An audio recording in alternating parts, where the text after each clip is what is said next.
ನಾಗಮಂಗಲ ತಾಲೂಕಿನ ಕಾಂಗ್ರೆಸ್ ಮುಖಂಡರು, ಚಿಂತನಶೀಲ ನಾಯಕರು ಹಾಗೂ ಕೃಷಿ ಸಚಿವ ಎನ್. ಚಲುವರಾಯಸ್ವಾಮಿಯವರ ಆಪ್ತರೂ ಆಗಿರುವ ಪುಟ್ಟರಾಜು ಹೊನ್ನಾವರ ಇವರ 51ನೇ ವರ್ಷದ ಹುಟ್ಟುಹಬ್ಬದ ಅಂಗವಾಗಿ ಮಂಡ್ಯ ನಗರದ ಜಿಲ್ಲಾಸ್ಪತ್ರೆಯ ಆವರಣದಲ್ಲಿರುವ ಮಮತೆಯ ಮಡಿಲಿನಲ್ಲಿ ಗರ್ಭಿಣಿ ಬಾಣಂತಿಯರು ಮತ್ತು ಸಂಬಂಧಿಕರುಗಳಿಗೆ ಅನ್ನದಾಸೋಹವನ್ನು ಶುಕ್ರವಾರ ನೆರವೇರಿಸಲಾಯಿತು.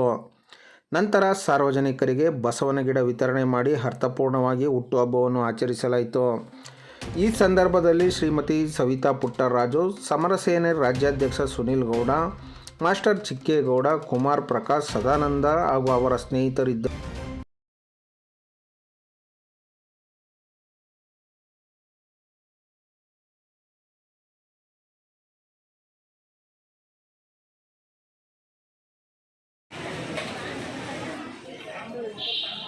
ಆಯ್ತು, ಥ್ಯಾಂಕ್ ಯು ಅಣ್ಣ.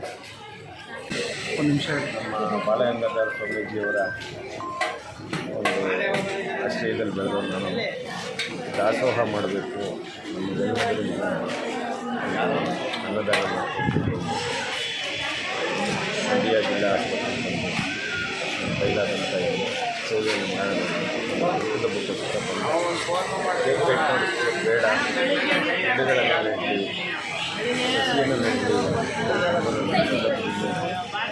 ಸಂದೇಶದ ಮೂಲಕ ಎಲ್ಲರಿಗೂ ಸಸಿಗಳನ್ನ